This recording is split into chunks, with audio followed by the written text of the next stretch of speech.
o'clock. Good evening. I have trained you all so well. That was really satisfying. You got a good evening on the first try. Welcome to the last program in our winter lecture series for 2026, and our first and only program of spring in the winter lecture series. Thank you all for coming out tonight, and thank you for all your support showing up the last 2 months. We won't have another winter lecture series program again until next February, but in the meantime, I do want to tell you all about some programs that we do have coming up. We do have our next Authors Festival event, April 25th. That's from 10 a.m. to 4 p.m. Featured author of our April event is Mark Harshman. He's the Poet Laureate of West Virginia and the author of 14 children's books. He will give a talk at 11 a.m. on tips to the trade and how to get published. He'll be focusing more on children's literature than poetry or other types of fiction.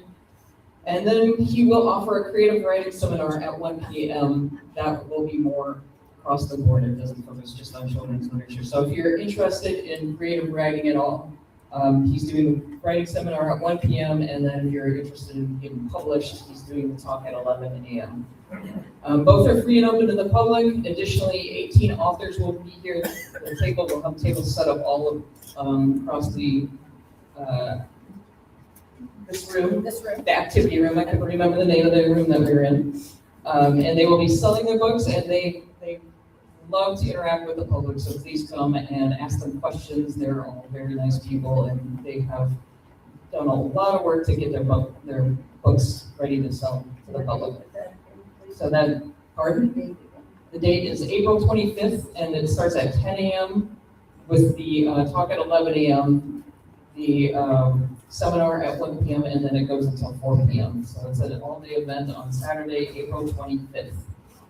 And then, as I mentioned last week, our summer reading program does start in June. We will have several programs for adults, including ceramics, paper making, and a couple of lectures. So be looking for brochures on that later this spring. Our theme again is dinosaurs. So we will have some little dinosaur surprises in those programs. But if you're interested in paper making or ceramics, or just listening to some lectures on paleontology, look for those brochures later this spring. And then for adults, we also do have our cardio droning classes that I've been talking about the last couple of weeks. Those are Monday nights at 6 p.m. If you saw the ball on the trash can with the drumsticks out there, that's what those kits are. So if you want to try it out, we have 6 additional kits in the hallway here. So anybody who's never done it before, we have plenty of kits for you to come out and try it. It's a lot of fun. You get to feel like a rock star while you're working out. For other programs for teens and adults, please check out our table in the back there. We do have our April events calendars out there now, so pick one of those up on your way out. It's got all of our upcoming events in April on it. And this may be the last program in this year's series, but we are already working on the 2027 schedule. So we hope to see you all again here next February and March. We offer these winter lecture series, of course, in partnership with the Great Stone Viaduct Society. And more to tell you about that is the lecture series planning committee chair, Erica Keller.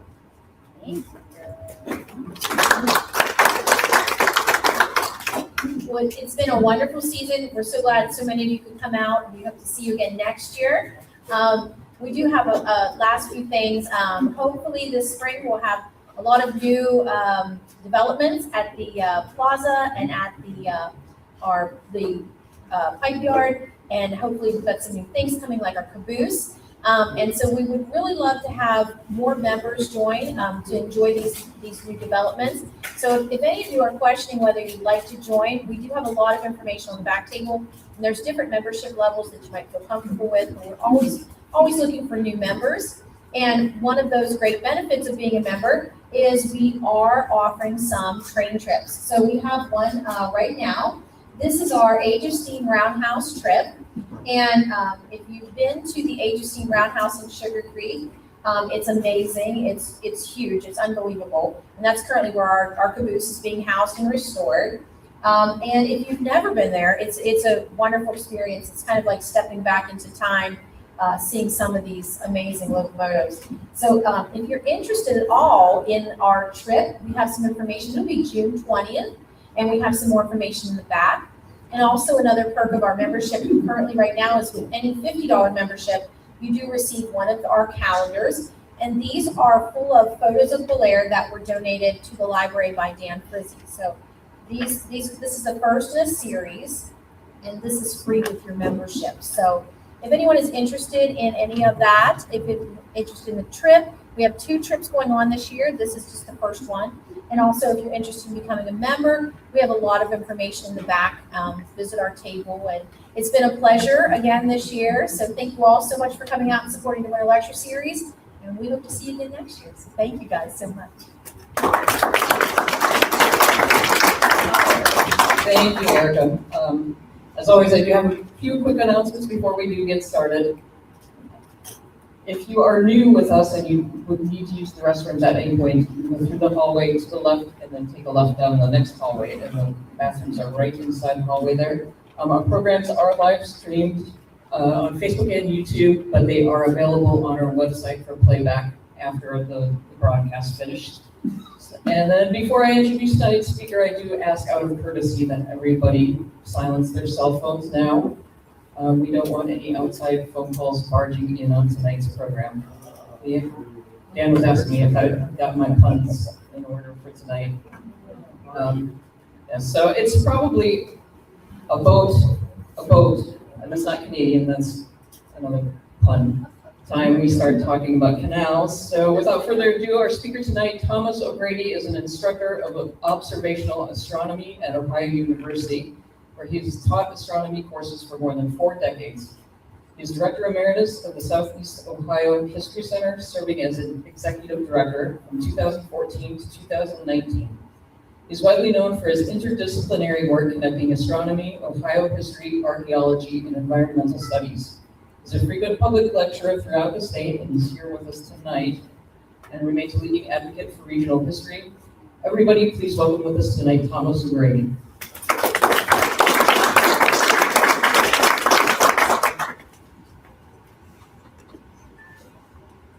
Can you hear me? Yeah. Good. All right. Thanks, Aaron. Sorry, all you couldn't find something better to do on a Wednesday night. You might hear me for that. Anyway, thanks for coming. Ohio Canals. Pretty cool stuff. I got started in this. I spent 25 years running a recycling and litter cleanup program in Southeast Ohio. And people kept dumping their trash over this one hill, and that hill went forever. Turned out it was an old canal that was filling up. That's how I discovered Ohio Canals, cleaning up trash. Anyway, so I've been tracking canals around the state. In the 1840s, Ohio had just not long ago become a state, and it had been primeval wilderness not long before this era. And this is the state that people got into, and they came in by either rivers down the Ohio and up some of the streams like the Muskingum and the Hockhocking and the Scioto and the Miami, or down the Cuyahoga, whatever, into the wilderness, and they followed Indian trails or streams. And then they, an interesting thing here is this watershed divide.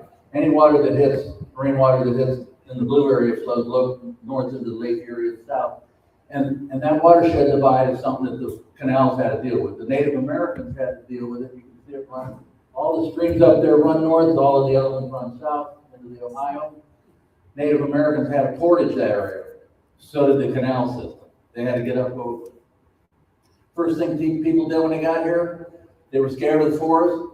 It's dark. There were lions and tigers and bears and everything else wanted to get them. Maybe not tigers. Anyway, so they girdled the trees and started growing corn. And before you know it, they had way more corn than they could consume. Everybody did, so they wanted to get it to the market. If you move it to the market on Indian trails or down rivers, it took forever. So that was the impetus behind getting the canals going in Ohio.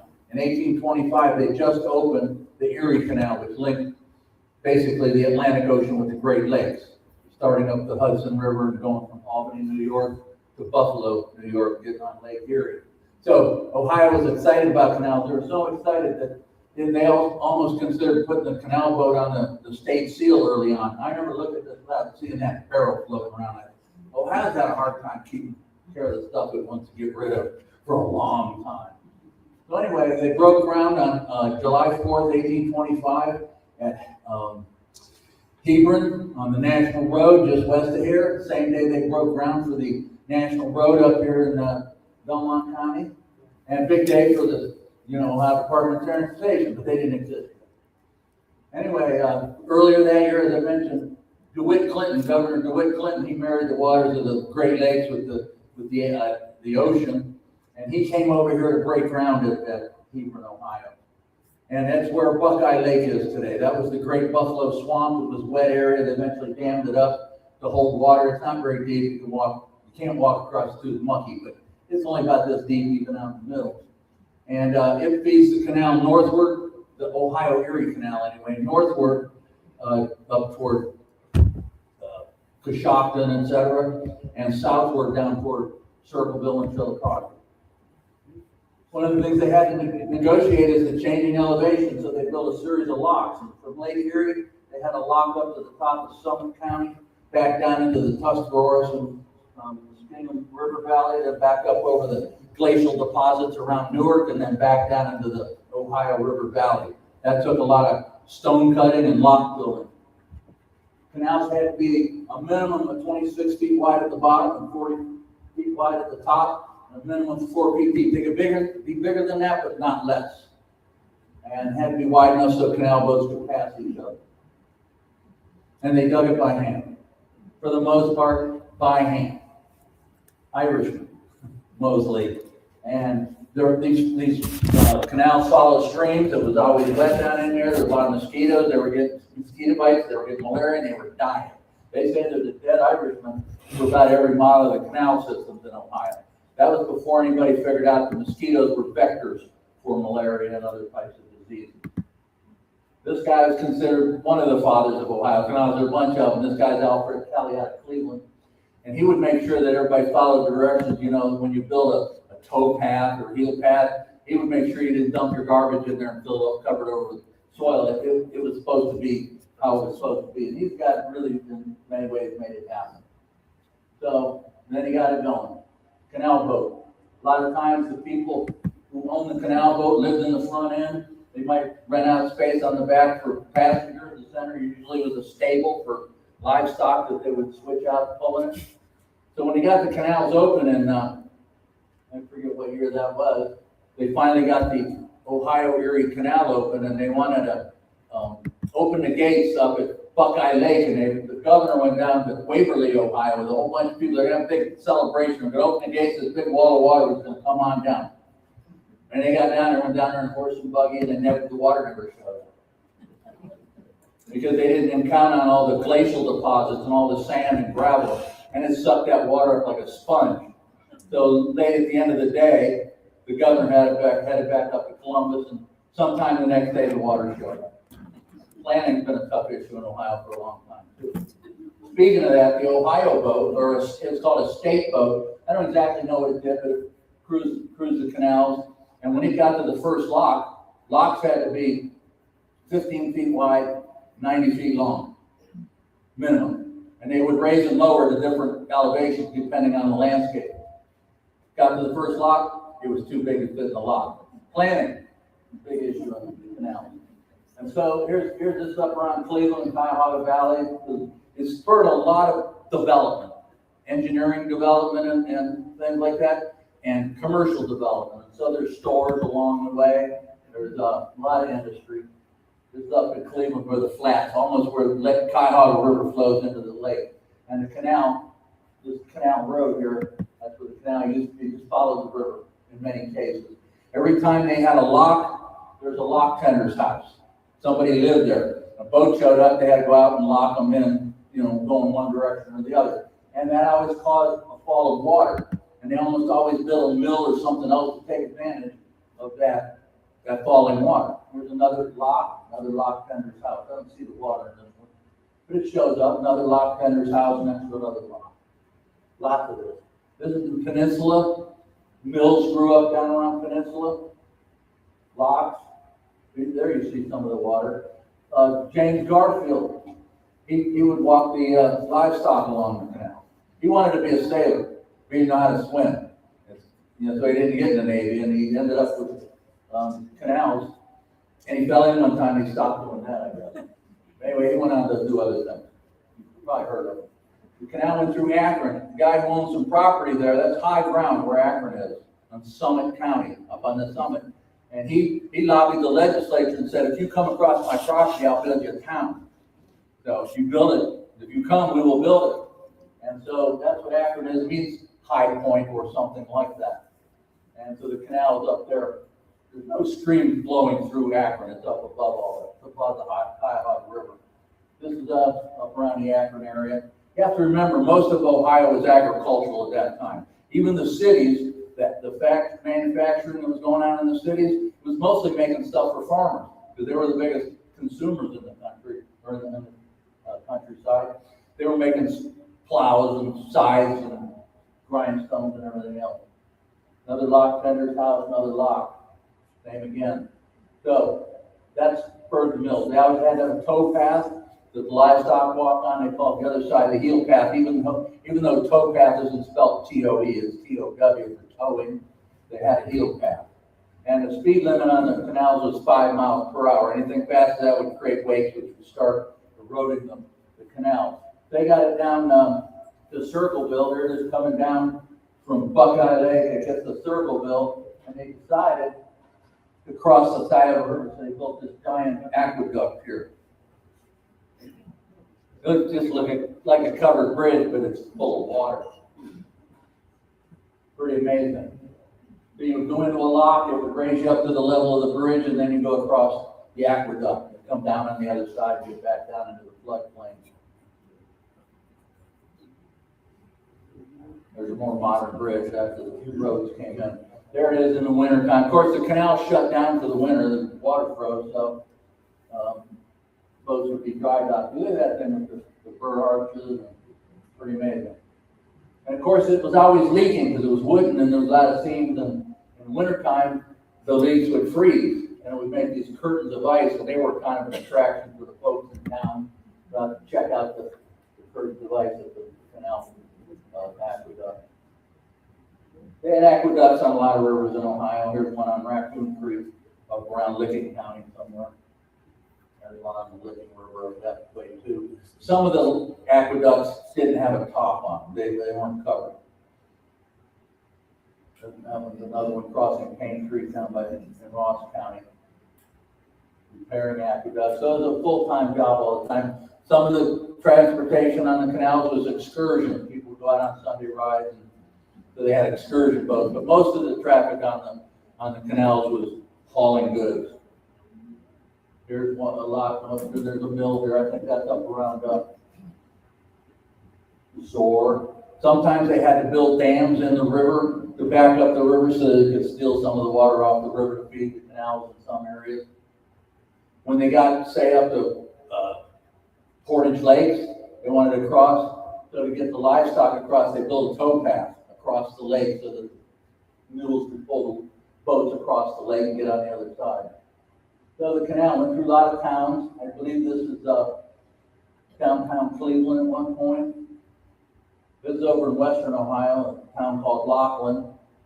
It's spurred on the construction of a lot of types of bridges, jackknife bridges and elevated bridges like that. Sometimes the bridge would spin out of the way. So a lot of engineering came out of the canal system. Now, it cost $16 million to build the canals in Ohio. Well, they wanted to recoup that, so they had a toll. And to charge a toll, they would build these way locks. The boat's supposed to go in there, and depending on how much water it displaces, that's what kind of load it's got, and then they would charge you.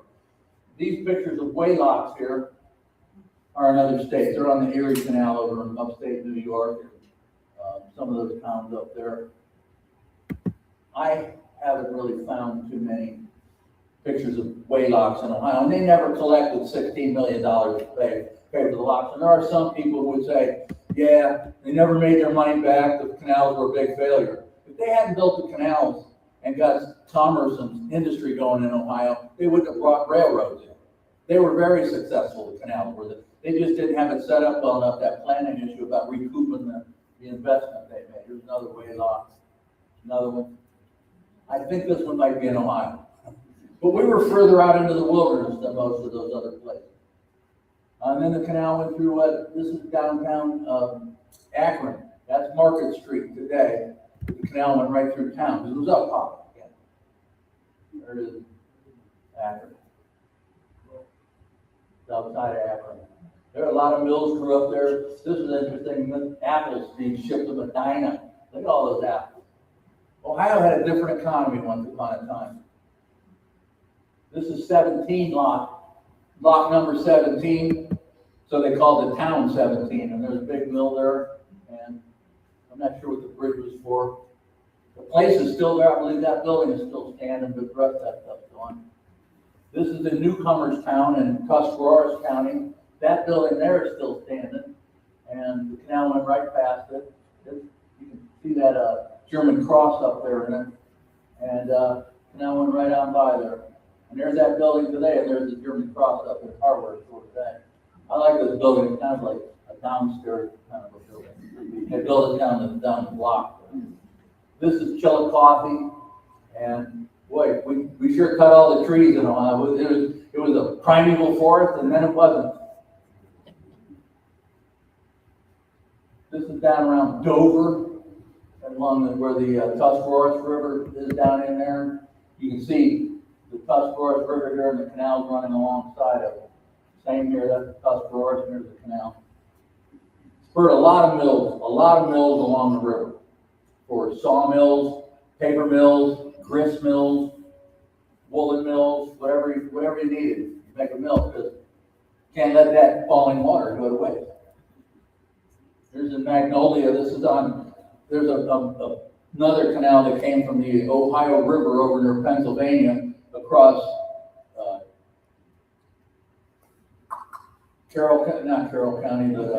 Columbiana County and Tuscarawas County, and it ran into the Ohio Erie Canal. So it was an intersection of two canals. It goes down Magnolia, and that was the Sandy and Beaver Canal. It came up Beaver Creek from Ohio. It went across the landscape up pretty high. I'll talk about that in a few minutes. And then it dropped down into the Sandy Valley. This is in Zoar. You know where Zoar is, the German settlement down in there. This is where the Sandy and Beaver Canal runs into the Ohio Erie Canal. Actually, just a little further west is a little town called Bolivar. This is close to Bolivar. But the Zoarites, they dug their section of canal. A lot of times the farmers would lobby to get the section of canal that they could dig.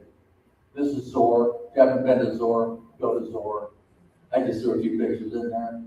Anyway, then went on over toward Newark, and then down the valley. In Newark area in Licking County, the glaciers dumped all this material in the moraines. They had to get the canal through it. So there are places where, when you dug the ditch, you had to carry the dirt uphill to get rid of it. Way different than the rest of Ohio. So that was a tough spot. It's called the deep cut or the big cut. This is a barn that used to sit along the Ohio Canal. It's now in the town of Baltimore. Back in the old days, if the building wasn't in the right place or wasn't useful anymore, they moved them. They didn't show up with the track, don't tear them down. Here you go, another lock tender's house, another lock, falling water, more activity. Another picture of Chillicothe. This is Water Street, Chillicothe. All these buildings are still there. Canal's gone. These old wagons lining up to fill the canal boats in Chillicothe. Boats going through town there. Bridges. Right through. This is Water Street. This building here is getting ready to fall down. It's still standing though. It's an old warehouse right on the canal. And they would lift stuff up out of the canal boats there. And you get down towards Scioto County and you get close to the Ohio River here, Portsmouth, where it ended. More falling water. So think of all the mills. There were over 1,000 mills in Ohio early on, like before 1850. It's amazing. There was a feeder that went from near Circleville as the Ohio Erie Canal was coming down from Buckeye Lake towards Circleville, they went through a little town of Lockbourne, and then Lockbourne, they sent the leg of the canal up to Columbus.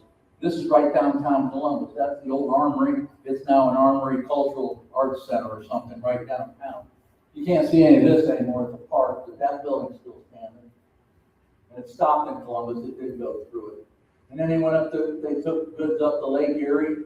When they got it up to Lake Erie, they moved it across the lake. They put it on bigger boats and ship it to Detroit, Chicago, over to Buffalo. When they got it to Buffalo, they put it on the Erie Canal. So a lot of activity up on the lakes. Bigger boats, bigger mills. Look at all this stuff going by. This was a big job back in the day. Cooper, building barrels. Moving that stuff along the lake. Now, when you get onto the Erie Canal near Buffalo, right near Buffalo is the Niagara Falls. Well, the water's falling over the Niagara Escarpment. Well, that's really long. It runs from somewhere in upstate New York all the way up into Canada. Well, not only does the Niagara River flow over to make the Niagara Falls, but the canal had to get over that escarpment too. And so there's a little town called Lockport just east of Buffalo, and so they built a stairway for canal boats. You see, going two different directions here. There might be a boat in one of these guys. Not too close to it either. There's another picture of this.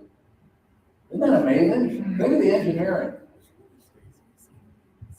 Now in Pennsylvania, they had some canals too, and to get over some of these high points, instead of digging a whole bunch of locks or building a stairway, they would drag the canal boat up to the top of the hill and then lower it down the other side. They did it the first few times with a big rope.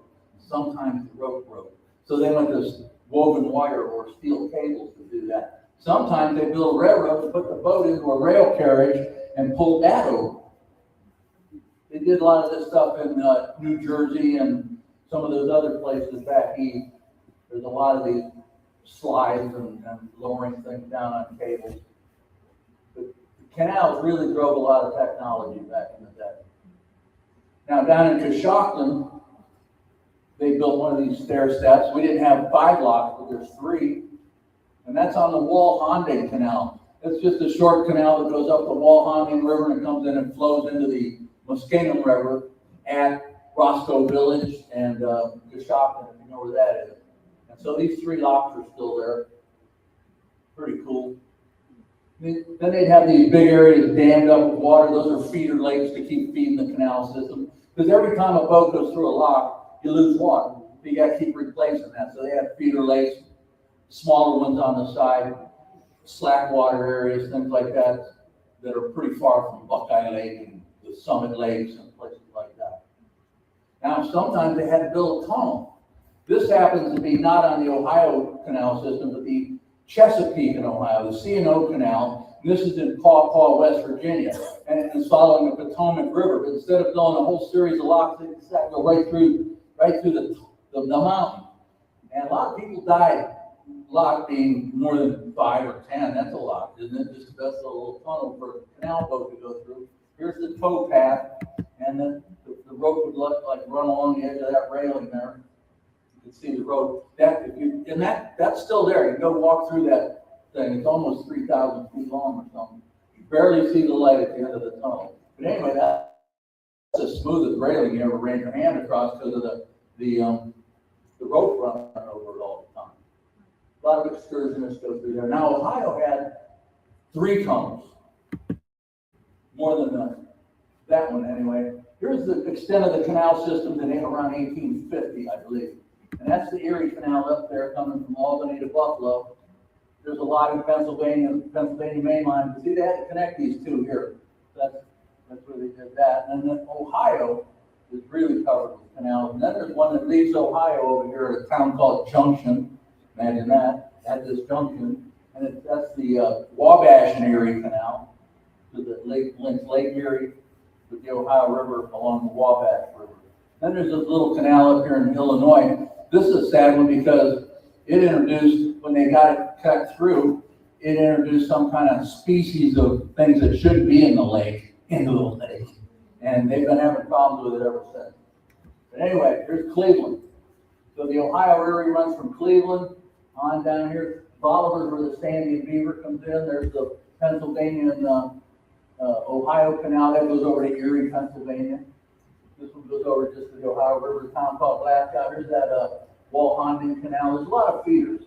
The Granville feeder, the Columbus feeder. Now, along the Muskingum River, they just built a bunch of dams along the Muskingum River, and every dam they made a lock around it. So they made the Muskingum River navigable from Marietta all the way up to Dresden. That's a canal improvement, a river improvement. And here's the Miami Erie Canal that linked Toledo with the Lake Link area with the Ohio River on the western side. It has some feeders, Sydney feeder. Here's the town of Junction where the Wabash and Erie takes off. There's a little canal here called the Whitewater Canal, and it goes right up into central Indiana and along the Whitewater River. There's a tunnel here, or was, and it went under William Henry Harrison's farm. And this had two tunnels. It got up really high up here, and then it went for about 10 miles across the landscape here up high. So if you were farming in those days down here, you could look about a hill and there's a canal boat going by. And it was fed by this lake here, they dug Lake Guilford, and there were two tunnels. So that instead of going around that, they dug these tunnels, but they didn't have towpaths going through those tunnels. When you got to the tunnel, you hooked your boat to a winch, and then you got your livestock on board, and they had stationary mules that would walk a treadmill and winch it through those tunnels. One of them is the big tunnel, and the other one's the little tunnel, but the big tunnel is the longest canal tunnel in the world. They're all closed down now. You can see where the entry to this one was. I was looking for it one day, and I was back in my garbage era of my career, and I kept looking for it, and I couldn't find it. But then I was also a big tree seeker, distracted by a lot of things. I see this giant Osage orange tree, and I got to check it out because it's one of the bigger ones I've seen. I keep going through this little town over there, and I noticed all this trash around the base of the tree when I got to it. So I immediately started looking for names in the mail and stuff, because that's what I did for a lot of years. And I started following the trash down the hill, and I get down a little stream there, and there's a bowling ball, and another bowling ball, and another bowling ball. I couldn't believe all these bowling balls down the woods. I turn around, and I see the top of that old tunnel, the big sandstone arches with a keystone, and it was silted in. It was only this far from the top of the tunnel, and it looked dark in there, darker than 1,000 midnights in Cypress Swamp. Anyway, there's this other canal, the Milan Canal, that runs from Lake Erie to the town of Milan, where Thomas Edison's from. And that one doesn't have any locks or anything. It was just to get stuff out onto the lake. So it had different kind of canal boats, ocean schooners or lake schooners and things like that. So anyway, it was a pretty well canal. And then there's one that runs down from Lancaster area down to Athens, Ohio, the Hocking Valley Canal. This is a lock tender's house in Marietta. They're not usually that nice, and it's still there today. Pretty cool thing. Lock number 1. And there's the lock. And there's that lock tender's house over there. The lock's gone, but the house is still there. Then you get further up the Muskingum River, this is the town of Stockport, and they built a lock or a dam across the river, and there's a lock there on the other side. Anyway, Western Ohio, that one started a little later, so they broke ground for the Ohio area on July 4th, 1825 in Hebron, but later that summer, they went over to Middletown, Ohio, and broke ground for the Miami Erie Canal. And that same guy, Governor DeWitt Clinton, the father of the canal systems in America. George Washington's also considered one of the fathers of the canals. He had this vision early on of connecting the Midwest. Paper mills were big along the Miami Erie Canal, though, and they grew. Dayton, that area, the Sydney feeder, Pickwick, a big canal town, more falling water. Every time there's falling water, there's opportunity for industry. The Stove and Range Company, and here's the canal going right along by there. The railroad came in too. Lockland had something like 7 locks in a half mile or something like that. So a lot of industry happened around there. Here you can see the series of locks. You only see about 2 or 3 of them there, but there were 7.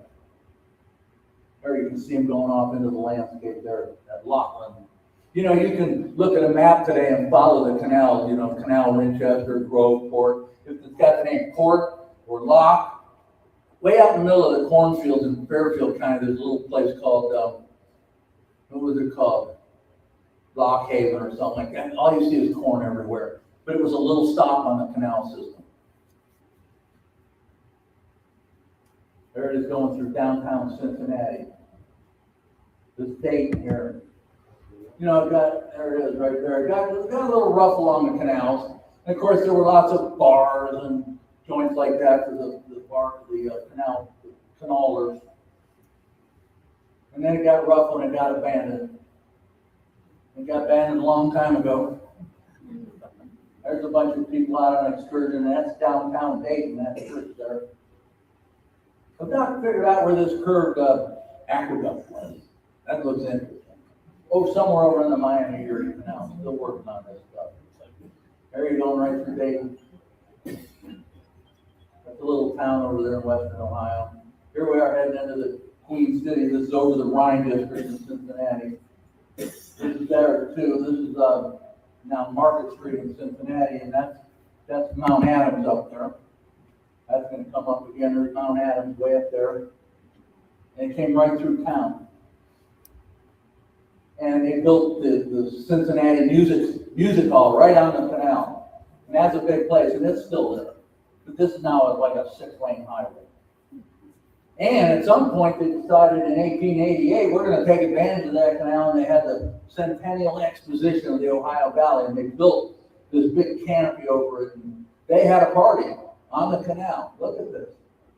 This is in downtown Cincinnati.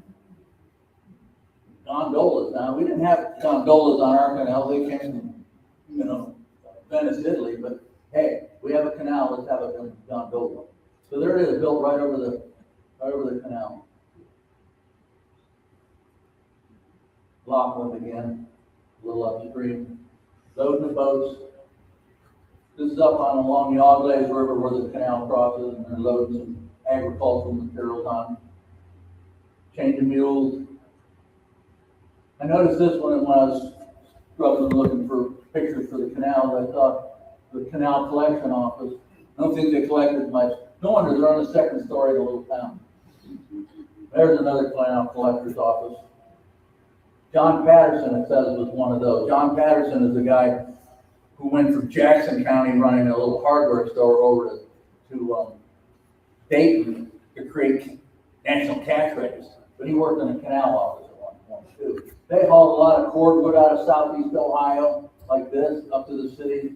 They hauled sawn lumber. They hauled all the natural resources that you got in southeast Ohio, up north, coal. You know, I thought we were doing something, we were doing recycling back in the 80s and 90s. Well, people were recycling a long time earlier. Here's some rags and stuff and junk.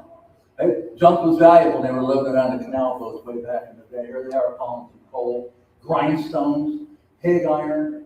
There were iron furnaces down there in southeast Ohio. They load pig iron onto these canal boats. Of course, tourists. This is the house down in Hocking County that came down the canal from Columbus, and they put it back up down there. And they moved everything on canals. There's a house being moved on 2 canal boats.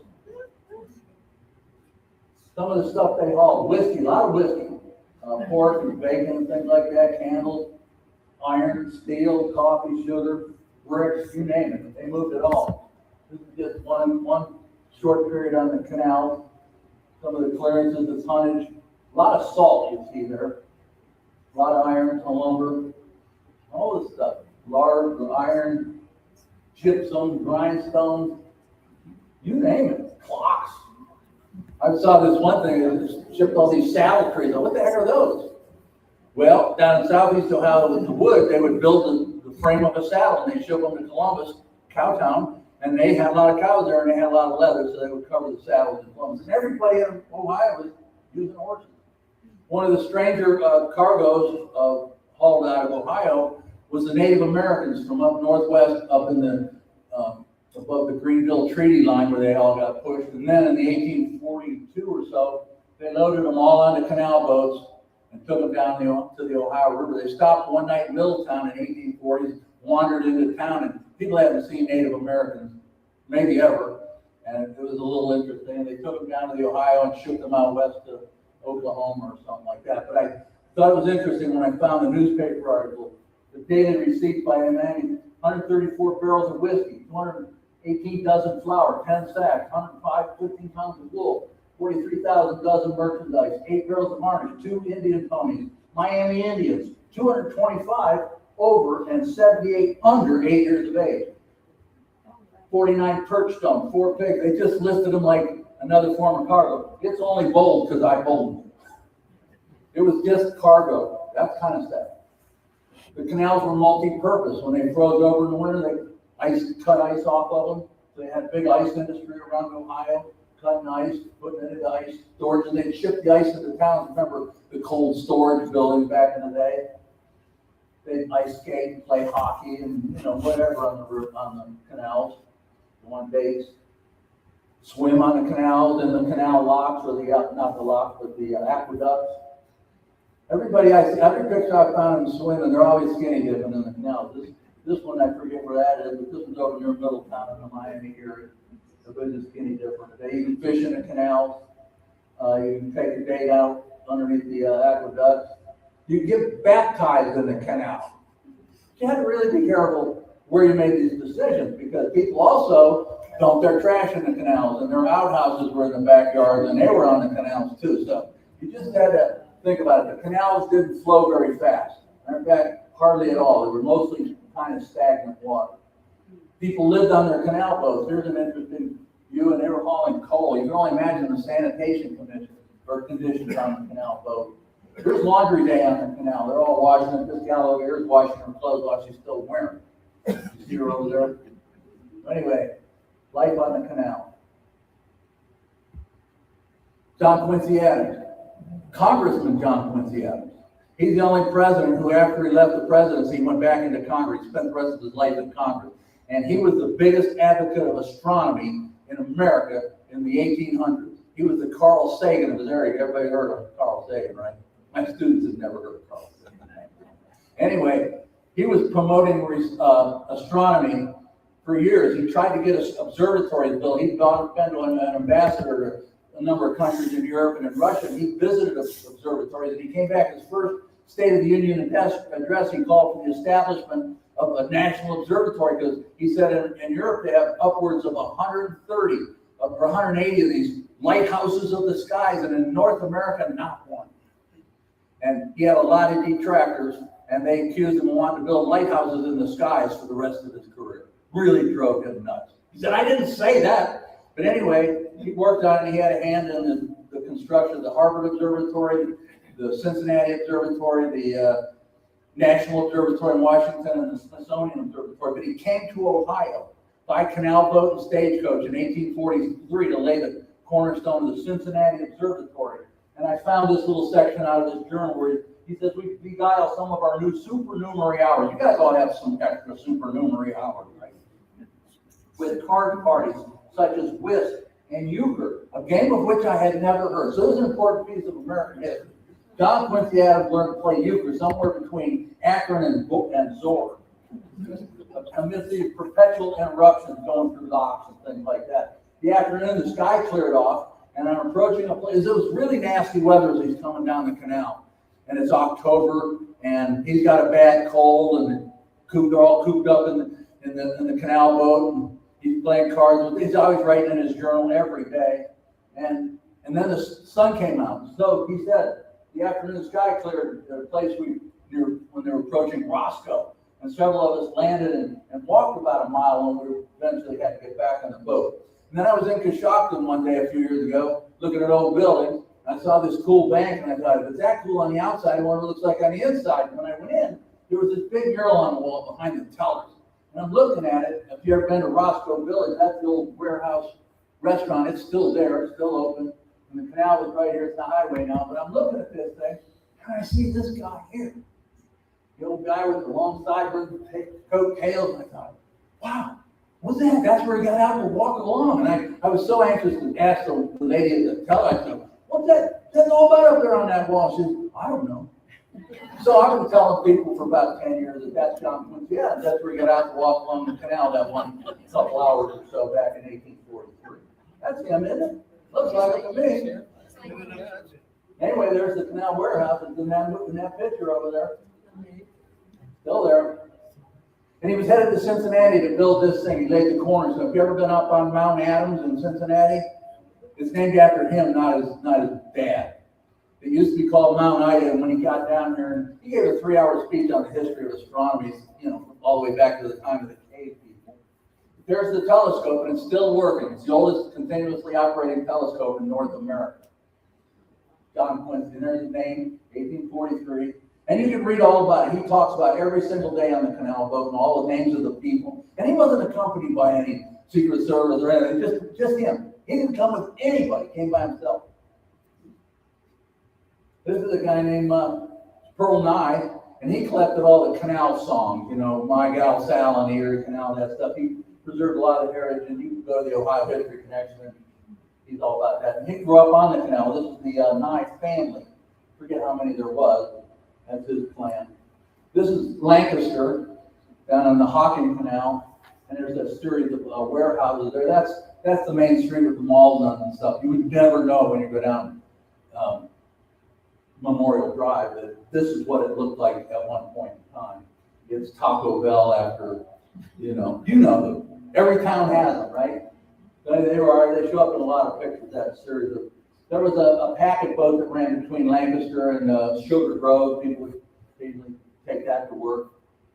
It was an interesting thing since it follows the Hocking Canal, and the Hocking River follows the Hocking River, and it goes back and forth amidst the hills. Well, here it is on the right side of the river, and the river comes down, and then the river swings over and hits the base of the hill. There's no room for a canal.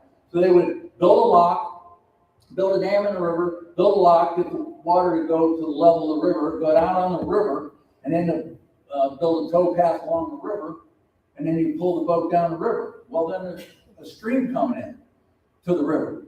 So they cut the towpath right into the bedrock, and then they had to build a bridge to get the mule over, and the guy running the tiller on the back had to be really careful, because if you just went like that, it could yank the mules.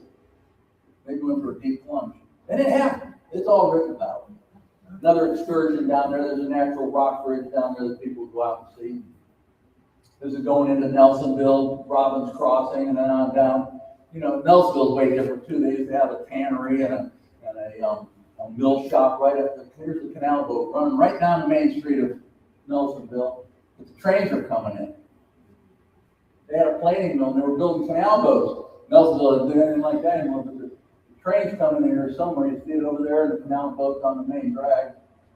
Then a little further down, you get to a town called Salina. Salt was so big, you couldn't get salt. So salt was so valuable, they would barter with it. They used it for money. That's where the term salary comes from, salt. You've heard people say, he ain't worth his salt. He ain't worth a grain of salt. And then somebody else say, oh, it's Monday, back to the salt mine. Salt was all what it was all about at one point in time. Now you get a sack of it for $1. But they were mining it down here before you get to Athens. And this is right where the canal comes into Athens. Dead end that didn't go anywhere beyond that. Here they are along the canal, loading some stone. Here they are putting themselves out of business. They're hauling railroad ties. The railroads in 1851, not too many in Ohio. Then the Civil War happened. And right after the Civil War, Ohio was covered with railroads. And so that's the beginning of the end. Here you see the canal boat, dry dock, the old horse or mule out there, and here comes the iron horse to replace them. It was more energy efficient to move by water, but you couldn't move as much by water as quickly as you could by train. So people paid more to ship it by train because you could get to the market quicker. Here's a canal boat headed to the Lockport Locks. There's the iron horse up above.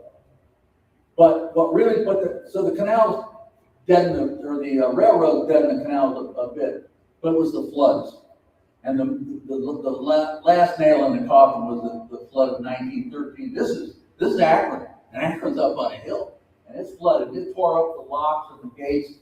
Nobody could afford to build all that stuff back in those days, and they already had, by 1913, They already had cars and trains and airplanes and everything else, so canals, a lot of damage was done in that era.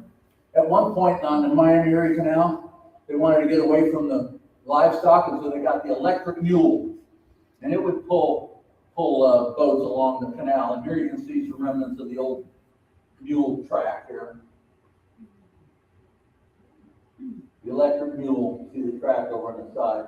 This is an interesting photo I found somewhere, but here's the Miami River, here's the interurban electric railway, here's the horseless carriage, the canal boat, and the steam and the iron horse, the steam and locomotive there. It's all in one picture. And this is early enough, they would have had to have a tripod with there. They caught that train coming by. I'd say they were waiting. That was sitting there waiting. I mean, if you were there with a digital camera today, you'd be lucky to catch that picture. Well, we don't have trains anymore, I forgot. Anyway, they were starting to get rid of the C&O Canal that ran between Washington, D.C., and Cumberland, Maryland. It was supposed to come all the way to Ohio and hit the Ohio River, but it never made it. But they were going to tear it up and build an expressway in the 50s, and Supreme Court Justice William O. Douglas said, "Oh, hold the phone. I go for bird walks on my lunchtime there. You can't do that." And he challenged all the media to take a hike along the C&O Canal, and they went from Georgetown in Washington all the way to Cumberland, Maryland. It was like a couple of days. They had to stay overnight a few times. By the time they were done, the C&O Canal has become a national heritage corridor. And in Ohio, there's been some protection of the canal system. This is a park up on the Miami-Erie, way up near Perrysburg area. There's been signs put up, but not a whole lot. Akron's done a bunch with the canal, but most other people. This is in Bolivar, there's the Canal Street Diner there. But mostly it's getting filled in. I drive around, I've found the canal, been following it for 20 or so years or more. And I see places that were a canal before, and it's not a canal anymore. Here's the circus was in Dayton one day, so they cooled the elephants off in the canal. Now the canal in New York, in Cincinnati, they decided at some point, let's turn it into a subway system. So they spent a lot of time and money surveying it to turn it into a subway. And they kind of got a lot of it done, and they got it built, but they never got a subway in it. And so that was a lot of money invested, but now they're making money off it because it's a haunted subway. Everything's haunted in America. Did you know that? I mean, geez, I didn't know. So you can pay to go in and look at the dark spots. Anyway, that's it coming through town. Now it's a what's it called? That's Mount Adams up there. It's coming down the main drag. Now it's a boulevard. These two pictures are the same place. And then this day, look at that church over there. You'll see that. And the canal boat. Boy, it got rough there for a while, didn't it? And now it looks like that. The same church that lost its steeple, but you can see the nave of the church there. Showed you that one. So this is one of the locks down in southeast Ohio. People dump their trash there too. You can see the tires, TV sets, you name it, it was all in there. So I got some kids from Hocking College helping cleaning up some of the locks down there. I was giving a talk, one of my first canal talks in Hocking County. Somebody said, "Are there any canal boats left?" I said, "No, they're all rotted away. They were down in the river bottoms, it was wet and everything." And somebody said, "There's two of them down on 2nd Street. I said, "What?" And they've been drug up and turned into houses. Both of these houses here will fit through a canal lock.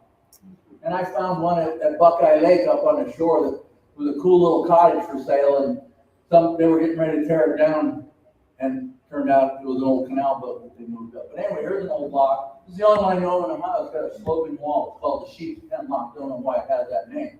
But when I first discovered it back in my cleanup era, it had a refrigerator in it, several mattresses, a baby stroller, and all everything people want to get rid of.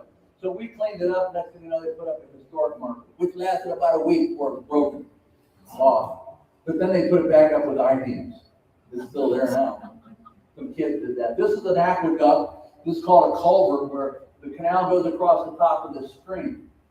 And to build that, they had to lay timbers that were cut in the 1820s and 1830s across the stream, build that thing up over the top of it. They're still there. They're mostly underwater, so they've been preserved. These are trees, primeval trees that were cut in the 1820s and 30s. Pretty cool stuff. Then there's remnants of locks and towpaths, and there's a towpath. You gotta know what you're looking for, but you can still take the canal between Athens and Columbus and places like that. There's remnants of an old lock. You know what you're looking for, you find. Here's some old lock blocks that got repurposed. There's going through a little company town in Hocking County. You can see the canal going through there. This is next to the drive-in movie theater. Look at that. That's the canal. And there's no marker to tell anybody that. This bleachers, this is the coolest bleachers in Southeast, so it's made out of old canal blocks. But there's nothing there that says that. And everybody who goes to that ball game there, they want to know that. They just don't know they want to know. But if you tell them, they go, oh, wow, how cool. Anyway, this is Athens, and here they built a dam in the river to back it up so that they could cross and came across the Ball Diamonds and went right on into town. Now, I put this together for some people in Athens. There's a dam. And then the fire department ripped it out a few years ago so they could run speedboats down it. But there's remnants of that old dam, old hand-hewn timbers staked into the river bottom with iron stakes that long. It's pretty cool stuff.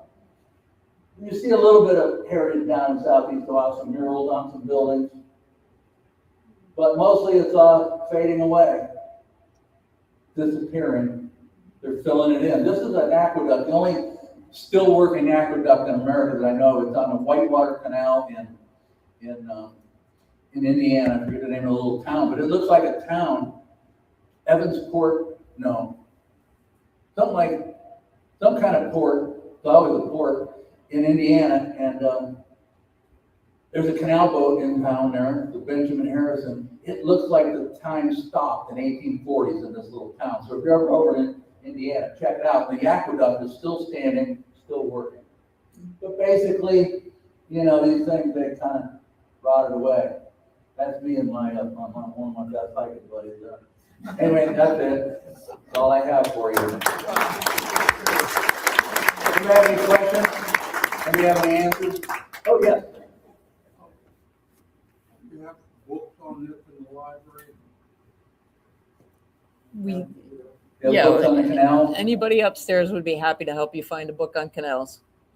You know, the canal didn't come down this area of the state, so there's a good chance. I mean, I was surprised when I got, because usually I get called to town to have the canal history in it. So this was off the beaten path of the canal, but the history's cool. I was going to say that you mentioned about the canals being the forerunner of the railroad. I've written a couple of railroad books, and I've discovered that the very first steam locomotive on the Central Ohio Railroad between Columbus and Bel Air was built in Newcastle, Delaware. And that's Delaware over on the Allegheny Coast. And they put that on a boat, floated it up to New York, up the Hudson River. I think Albany is where the Erie Canal begins. Yeah. And they brought it on the Erie Canal over to the lakes. To Buffalo, yeah. To Buffalo. That means it came down that. They brought it into Lake Erie and brought it down on the canal to as far as Dresden. And they offloaded it to a barge in Dresden and brought it down to Zanesville. And that was the very first steam locomotive to run on the rails between Columbus, Ohio. Great story. Great story. You know, when John Quincy Adams was headed to Cincinnati, he left somewhere up in Massachusetts, and the morning he was leaving, he was on. He got on the cars. The cars is what they called the cars those days. Was a train. They called it the cars. It was being pulled by the iron horse, and it was a cold, cold morning. And the iron horse, the wheels were frozen to the tracks, so they had to get out a team of horses to get the iron horse moving. And he took the train, and you have to admit, 1843, that's an early train. Big old, the smokestack was almost as big as the engine was in those days. But he took that over to Buffalo, then he got onto a lake steamer called the Anthony Wayne and went out on the Lake Erie and got caught in a October squall and pushed him over to the Canadian side. Then they got over to the Ohio side, and then he got stopped at Erie and then in Cleveland, and he got off. And people knew he was coming. I don't know how the word got out, pre-cell phone and text messaging, but they knew he was coming. And he was a president who, you know, he wasn't a shuck and jiver kind of guy. If you wanted to talk to him, you better be serious about what you're talking about. He didn't talk sports. If you talk about the weather, you better really have something to offer about the weather when you talk to him. So he was a bit of a curmudgeon. And he didn't have lots of friends, but boy, when he got to Ohio, crowds showed up everywhere the canal boat stopped, and they had him come out and applause and all this. He called it huzzas. And they wanted him to give speeches. They had to do them spontaneously. And it wasn't because he was coming to lay the cornerstone of the Cincinnati Observatory. When he was in Congress, after being president, he was the #1 battler for the abolition of slavery. And Ohio was a big hotbed of abolition. And so they showed up everywhere he stopped. And, they wanted to hear him talk. He was a hero when he was 75 years old. No, never before that, but he was when he was 75, because he fought the gag rule for something like 9 years in Congress. Imagine that, when the South got the upper hand in Congress, they banned the right for you to petition your elected representative. Imagine that. You have no right to petition your representative. Most of the people doing that in that era were abolitionists, and they wanted to cut that out. So he fought it. He said, you want a petition? You want a petition against your neighbor's dog? Bring it to me. I'll put it on the table. And he fought it. He was threatened with impeachment, censure, and assassination. But he prevailed. And then there's a story, you guys ever seen the movie Amistad? Yes. Yeah, his dad made him go to law school. He didn't want to be a lawyer. He wanted to be a poet. He wanted to be like Shakespeare. So he wrote every day. So he never actually worked in law or in court system. He worked in the legislature and in the White House. But here he is, now he's in the legislature, and this slave ship comes ashore in Baltimore, and the slaves claim that they own themselves. The Queen of Spain was selling them to some people in Cuba. She claimed she owned them. The people in Cuba who bought them claimed they own them. And the survivors of the boat that weren't killed in the uprising on the boat, they claim they own them. And so all these people tried to get these Africans free, and they all failed. So they go to John Quincy Adams and ask him if he'll take this case. He says, I've never worked in this business. But he took that case to the Supreme Court, and he talked those people back into their freedom, and they got to go back to Africa. It's a great story. Steven Spielberg did it, the Amistad, 1839 or something like that. What he accomplished, all of his accomplishments were either as a Secretary of State before he was president or in Congress. He hated being president. They fought him on everything he wanted to do. He called for the establishment of a national university, a national observatory. He wanted to establish conservation programs and grow oak plantations so America had a good, strong navy. He was so progressive in his era, and they fought him on everything. They just kept saying he wanted to build lighthouses in the sky. So anyway, he got into Congress. He quit going home to write his dad's memoirs, and they called him into service. He didn't run for Congress. They said, hey, get back to work. And he worked until he died in the U.S. Capitol building on the job. Some people, he was opposed to the war in Mexico because America invaded Mexico. He says, hey, wait, we're not imperialists. We don't invade other nations. I'm opposed to that kind of stuff. Well, we did. And at some point, somebody wanted to give the generals who invaded Mexico medals. And he stood up to oppose that, and he had a stroke. And he died in the Supreme Court, or in the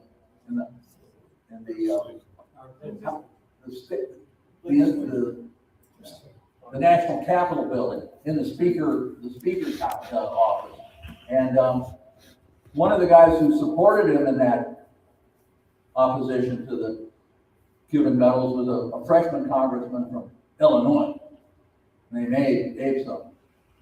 No. And I think the story is that he helped him off the floor and get him over to the Speaker's office, where he died sometime the next day. But he's an unsung hero in American history. And when I started learning about him, it was because he was on the Canals boat. And all I knew is that he'd been on the canal boat. I didn't know why. The only thing I know about John Quincy Adams is he was the John Adams with the Quincy in the middle. And I didn't even know if he was related to the other guy. But what I found out about him was amazing. He's the #1 profile in the book, Profiles in Courage. Because he was a U.S. Senator, he was a ambassador to a whole bunch of places in Europe, and he was the first ever ambassador to Russia, lived over there 7 years, taught himself calculus and astronomy and 6 languages, I believe. He was the first one to translate some books from Greek and Latin and German into English, because they hadn't all been done back in those days. They didn't have any, automatic stuff to do that. So he's an amazing guy. When on Sundays, he would go to every different church in the neighborhood, find out what these people were talking about and what their concerns were. Amazing fellow, John Quincy Adams. And they saved all of his letters that he wrote to other people, everything he wrote. I was trying to figure out why he was on the canal, but why did he come to Ohio to lay a cornerstone from this? He'd been all around the world representing America. He'd been president, secretary of state, been in Congress. He'd been U.S. senator. This is the furthest into the country he ever traveled with to do this by canal, but when he's 76 years old. And then I had to go through his diary, because it's not, his son edited his diary. It covers about this much space on the Ohio University library shelf. And I'm going through that, there's not that much in there, but his son edited the diary figuring people were only interested in his politics. And then, some years later, I found that the state of Massachusetts Historical Society scanned his entire diary, a handwritten diary. It was hard to read, but I went through it. This guy was like Jefferson, teaching himself everything. He got up every morning to tell you exactly what time the sun came up, what the temperature was. He would go outside and see what's in the sky, the crescent moon and Venus and Saturn and whatever. He kept track of all that. And then I started looking up anything that happened astronomically back in that era, the late 1700s, early 1800s. I'd find out about comets, what the dates were. I'd go to his diary, it's right there. This guy, people nowadays travel to eclipses. How many of you saw the total eclipse of the sun a year ago, April 8th, almost a year ago next week or something? That was amazing. This guy caught about 5 of those just because he traveled so much and he was there when it happened and he knew it was going on. So he's something. He's something. Comets, meteors, it's all in his diary. So he was a Carl Sagan of his era, big promoter. Yes, sir. What's that lighthouse in the sky all about? He wanted to build observatories to see the lights in the sky. His opponents in Congress said he wanted to build lighthouses in the skies. He never said that. And they jibed him on that his whole life. You can see in his diary 25 years later when he's in Congress and they're still saying it. It's still making him mad. They got him. And see, that was an era in history when we were still building lighthouses along the coast, along the Great Lakes. A lot of lighthouses were being built. And they accused him of wanting to build them up in the sky. He never did say that. He didn't want to do that. This is a sharp guy. He was sharp politically. He understood literature and history, and he knew science. Yes, sir. All his journals were in English, right? Yes, but he had that old-fashioned handwriting where your S looked like an F, and they spoke a little differently. You saw what he was saying on just that one little line. Did that give him a picture? No, but he was in there a little while back, and it had some of his handwriting in there from his journal. I just clipped out a line or two about where he learned to play euchre. That's important, isn't it? That should be in all the history books. What state had the most canals? What's that? Do you know what state had the most canals? Either Ohio or Pennsylvania. Now, New York had the Erie Canal that connected the Hudson River with Lake Erie, but it had some that ran up to Lake Ontario, and it had a few feeders that went down to some of the Finger Lakes, but it was mainly the Erie Canal and some short feeders. Pennsylvania had a lot, but they have such a much bigger state. It wasn't as well served by canals as Ohio was. And if you look at the plans, there was a plan to bring one from Lake Erie right down through Columbus and go to the Ohio River. They never got around to building that one. But anybody else? Yes? A couple of buildings said the toll house. How did they determine what the cost was? Was it Apparently these waylocks, you could take them into a waylock and they had some way of determining how much water gets displaced, how much weight was on the boat. So cargo was important. What's that? Cargo would have determined that. Yeah. And probably didn't matter what type of cargo it was, it's just how much it was displacing water, because they're all just using the same water. And with all of your knowledge and research, when is your book coming Right after I do the one on John Quincy Island. Yes, Like the, on one of those, ports on the earth of the canal, they had coal and coke. I worked in a coke plant, metallurgical coke plant, that uses the coke for the production of steel. yeah, for iron ore, yeah, Very, very valuable. yeah. They tried all of the ways making coke. Yeah, I have another program on the iron furnaces in southeast Ohio. It's amazing. That story. All that's left of that are these giant stone pyramids in the forest down in Jackson and Vinton and Gallia County. But they were just the centerpiece of a whole town to make pig iron. So they had to quarry limestone and iron ore down there, and then cut down all these trees, cut them up, partially burn them, and make charcoal out of it.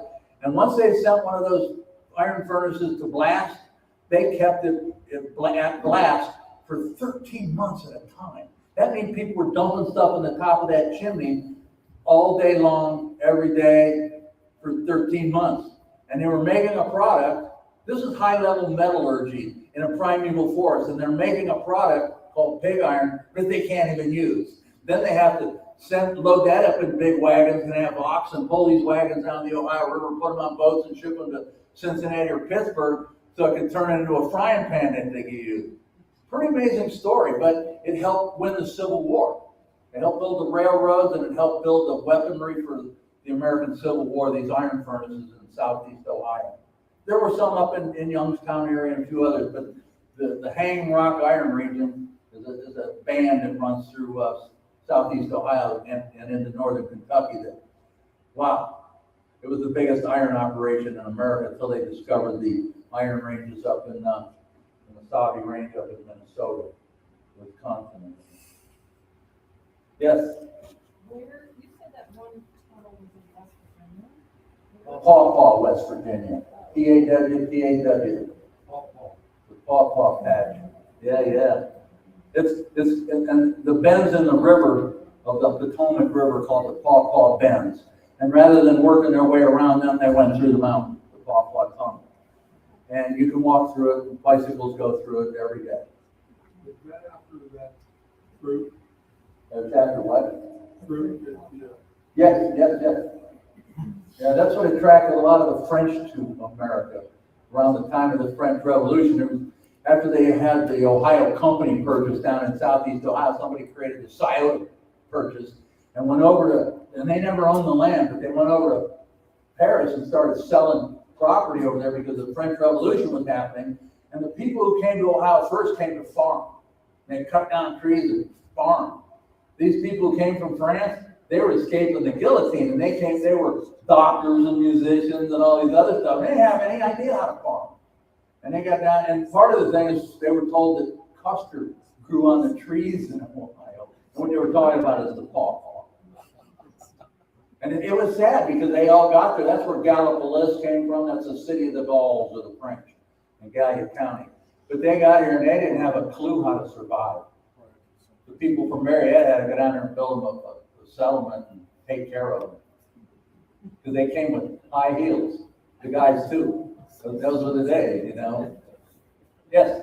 I was going to say that I've been over there Georgetown, where the Great Falls are, with the canal went up over the mountain.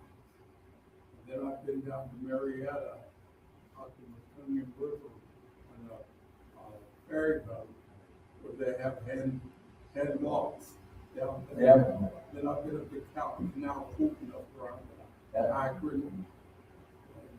Noted Yeah, the Muskingum River, that's the biggest river and watershed in the state of Ohio. It's big.